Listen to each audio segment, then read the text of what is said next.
kind of knowledge, if you like, on maybe how to navigate this terrain around the lockdown that we're all experiencing. And I feel also these keys, really, there are going to be 7 of them, 7 pointers that I'm going to talk about.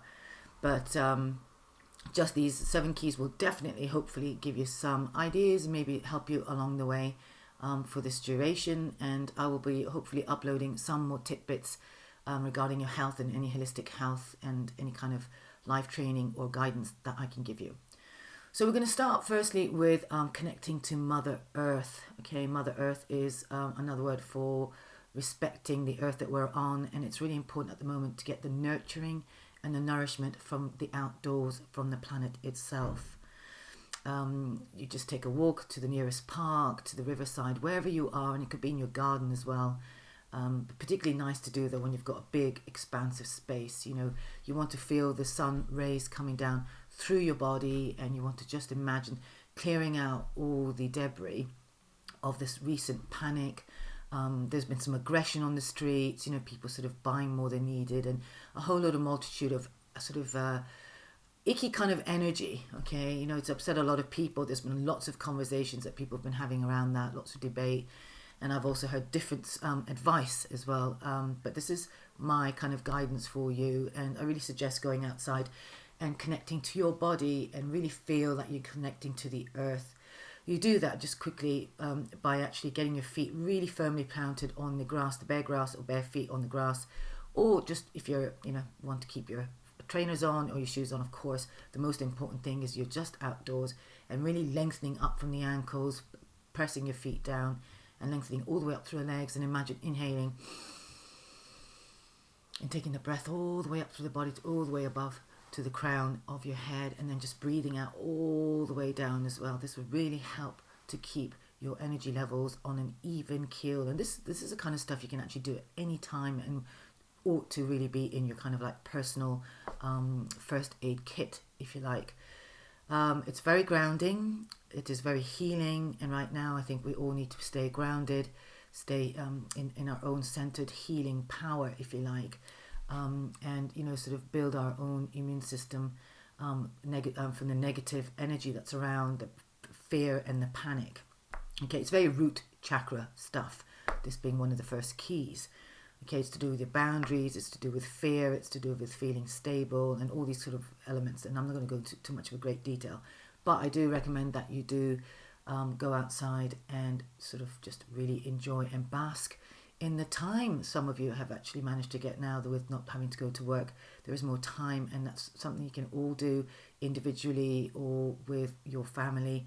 And I guess if you're going to do it with people, then obviously the rule is to stay away 1.5 meters apart, so you are not sort of you know, sort of exposed to the possible virus that somebody could be carrying. Okay, I'm going to move on. Yeah, and the second key really is to do with actually kind of more the holistic health aspect. It's kind of crosses over.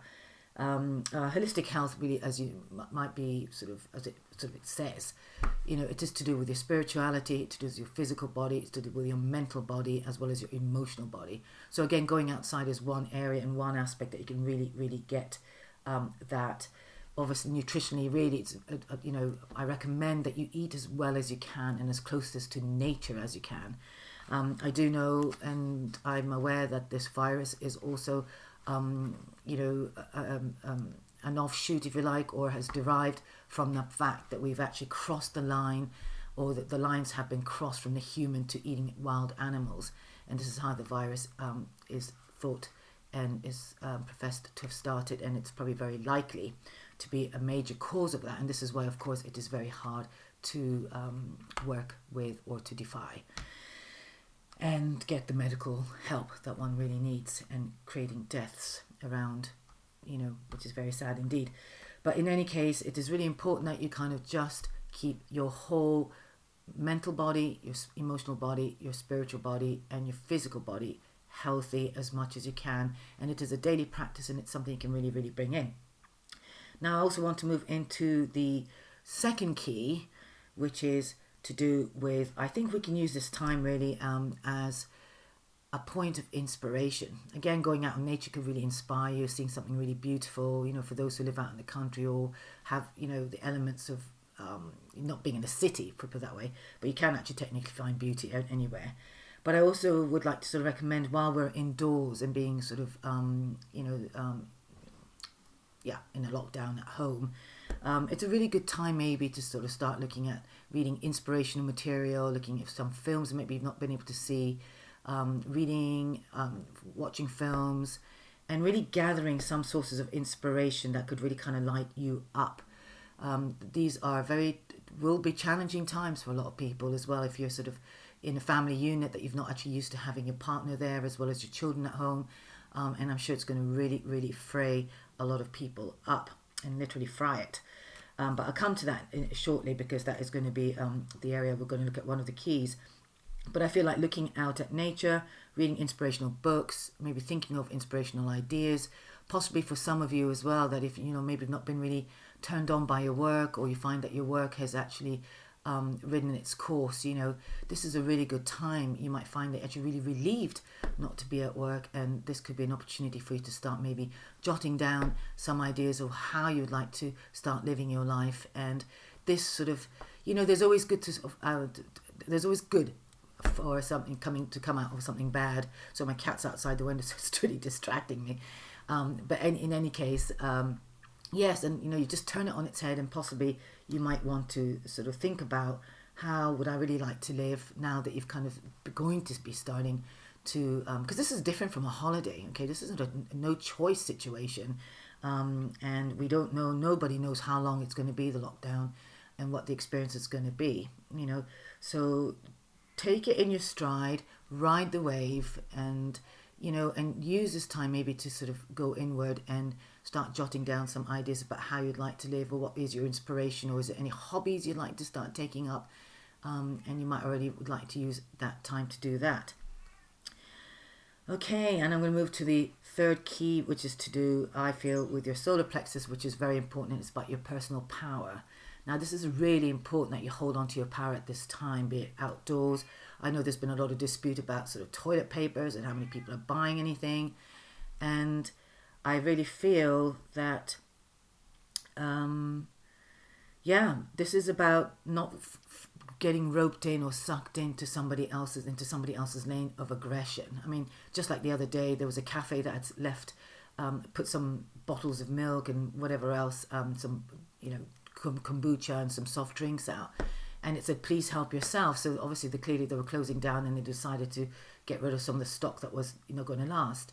So I stopped to have a quick look at the bottle, what was available, and I had the second bottle in my hand, and before I could even read the label, it got snatched out of my hand, and this man just turned around and said, oh, you can't take two, and I was like, wow, I wasn't even thinking about taking two. I just wanted to read the label and decide which I wanted to take.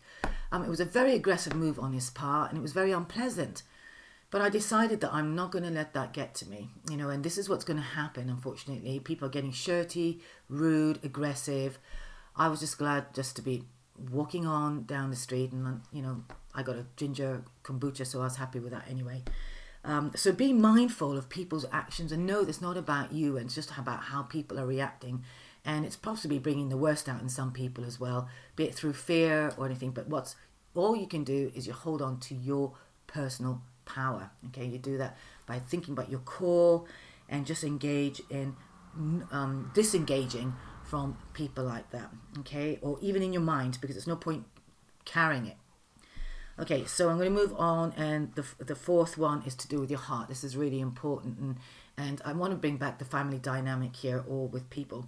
And I think this is going to bring a lot of fear up, and it really clearly has for a lot of us, and there's a sense of vulnerability, there's a sense of fear, there's a sense of possibly abandonment, the sense of neglect. You might be on your own and feel that nobody's going to be around. There could be feelings of, in a couple situation, when you're going to be now really honed in at home, daily, or regularly for a long period of time. There might be definitely, I say definitely, in fact, it's astrologically aspected as well. So double whammy, we've got this whole thing happening on a collective and global level. But it is, if you like, I wouldn't say forecast, but interestingly, there is an aspect that's going to be very triggering for a lot of people in relationships, and that is going to bring,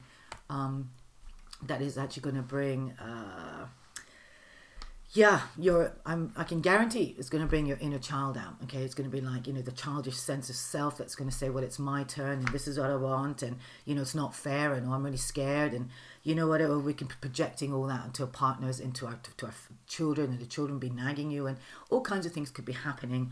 And it could also be bring a sense of kind of feeling that you might be left on your own, or so it's really good to also then the next key is to be open in your communication.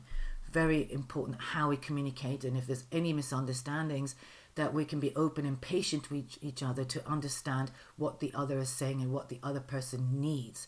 Okay, questioning yourself in how you react is very helpful, particularly if you've just been triggered and reacted. And the other thing is to actually be really open about your needs.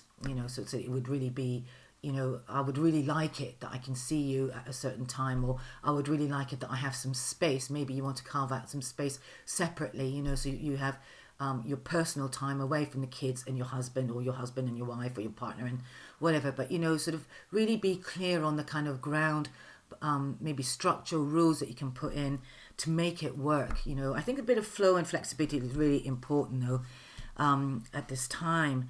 And just to be mindful that how we communicate is going to really affect. I'll go through these areas more specifically. Okay. The other thing I also want to bring up that's really good at this time is, which brings me back to the kind of inspiration really, is your life purpose. Okay. Again, having this time away from our regularity, our busy, will allow us as well to get really quiet and or not so much quiet, but maybe quieter in some way, where you're not being pulled at the beck and call of your work colleagues, people, people in the street, people on the tube, people on the buses, your family members or whatever, when I say family members, the extended. Okay, there'll be lots of obligations and things now are going to be somewhat limited. And for those who actually need or are looking after parents or whatever, what I'm really trying to say is there will be some space being carved. Maybe you might want to actually start checking in and maybe noticing if you're not feeling happy, or your work has been cut back, everybody's work is stalled, or your finances are maybe alternatives. But what else could I be doing? What else would I like to be doing? And this is a really prime opportunity for us to be recarving greater possibilities and ideas for this year from 2020 onwards. And I really believe this has happened, which has astrologically been spoken about. There's going to be a huge shift. This is about a shift in paradigm for us to be elevated on a soul level, as well as kind of collectively on a earthly level. And things have to destruct, fall down, fall apart in order for the new to be birthed. And this time is very much like a contraction as well. And as women know, before you give birth, there's a major contraction that happens before something new happens. So there will be a lot of tension at the moment, and there'll be a lot of possible conflict, or personal inner conflict, or fears as well. I read some post on my Facebook line where a friend had been also feeling very aware that she'd been distracting herself. She lost her mother 2 months ago, and the grief, and this is another thing that people need to be really aware of, that not only was she already anticipating and being aware of the fact that she's now, with all the distractions, all the cultural interest that she loves going to spend time with, has been maybe a conscious distraction from the pain and stuff, because it is painful sometimes just to sit in the quiet and really be faced with the pain. But when we go out drinking, or we go out to see a movie, or when we go out to do this and that, there's a whole load of other things that come into it. Okay, and it's a form of not quite an addiction, but we've got to be careful. That's how addictions actually become addictions. But what I will say, and is to be forewarned, is that I have a feeling that lots of emotions can be possibly coming up for a lot of people as well, because we are going to be less distracted, as slightly less. I mean, some people hope, probably on the TV all the time, and maybe on the tablet all the time. But really use this time. This has happened for us to slow down, to really kind of get connected and reconnected to our hearts, to our thoughts, to how we function in life, how we're treating the earth. And these times are calling up for that kind of consciousness, and it's really important that we can actually really engage in this opportunity, seeing it as an opportunity despite what is happening, and reconciling that actually this is what's happening, so therefore how can I best use this time to be the best of myself while I'm here, and go with the flow of your emotions. Now, the other thing I want to move on to very quickly is our dreams also could be very affected at the moment. And I know for myself, I've been having the weirdest of dreams. Some have been very dark, but it's been very visual and very strong. And I feel that that's going to be across the board with many, many people. There'll be messages in your dreams as well, okay? It is, I think when something like this to the scale happens, it kind of seems to open up a veil of the dreams being more vivid and more clear, and there'll be some clarity. And dreams can be very complicated, but you're the only person who can really analyze your own dreams and trust your own interpretation. I will also say that's partly to do with because Neptune, which is a planet of kind of dreaming and ideal ideas and kind of more the not ethereal, but fantasy, that kind of thing, whatever, is actually in Pisces as well, and it's very close to the end degree, which is also going to actually make us have more vivid dreams. But I just feel also the veil has thinned between our sleep state and the life state, and our dreams will be messaging us for sure. So you might want to have a dream journal, so you can capture your dreams or hold on to the impression that you get, and maybe immediately before you really surface for the day, analyze what it's telling you, because I'm sure it will be speaking to you. And finally, but not least, is the idea, the seventh key here is peace. And I really want you to sort of bring in, and this is from the crown chakra, and I'm in fact speaking through some cards I randomly chose, and this is the card of peace. And I really felt all these cards really, for me, spoke to me very much, and I felt that I really wanted to share them to convey really how we can handle this time. And as you can see in the crown chakra, it's often visualized. There's a lotus on the crown, and you can see the sort of light, glistening light kind of coming through the crown. Again, these keys really help us to live our life more congruently, more truthfully to ourselves, more in a balanced way, and in much more in a harmonious way. The chakras are known for also, the kind of area of self-mastery. I totally love working with the chakras. I've seen personal transformational shifts made myself, particularly, and that's how I got into all this, but also transformations with people who are working with the chakras in some of the coaching that I offer, particularly, and I'm moving more and more with this because I really see the profound changes that people make when they consciously work with the chakras and kind of like life coaching and what have you. But I really recommend that you draw in that light as well through your crown, and just imagine it sweeping down. It will also help to really sweep the energy that we're actually been overthinking, worrying about, or maybe even, we're like sponges. We've got this sort of frequency that we pick on people's fears and what have you. So it's really good to kind of like consciously stream the light down through the top of the head, down through the body, making your cells healthy, imagining your cells radiant and healthy. And you can even invoke that my body and my cells, my body are all glistening and healthy and radiant, whatever words, which I will, like I said, specifically go through. I may actually use these cards more specifically and do a shorter nugget, but this has just been an introduction for me to introduce myself on this way regarding these times, and speaking about the energy, and wish you all the best. Much love. Protect each other. Be good to each other, and most importantly, connect with yourself, your inner child. And if you ever feel like you're frightened, then really just go inward and just talk to your inner girl or inner man or inner boy, like you would to your precious children that you may or may not have, but as you would with a child. You'd be tender, you'd be asking questions, and get curious, if anything really comes up for you. But do remember, go out in nature, think about how you're actually looking after your health, think about inspirational ideas, use this time to maybe carve some time out to be inspired, look at inspiration and get some inspirational ideas, own your personal power, which is this card, and I'll come back to it next week, and also your inner child, which is connected to your heart. here. And yes, and like I said, communication. Okay, nobody's a mind reader, so if you're expecting your partner to be able to support you in some ways and whatever, really keep the communication going. There is, of course, telepathy, and we can sometimes read people's minds or have a sensory, but let's not assume anything. You know, do speak up if something, your needs are not being met, or you need something. Really do speak to clear the air, or to at least get the support that you need at this time.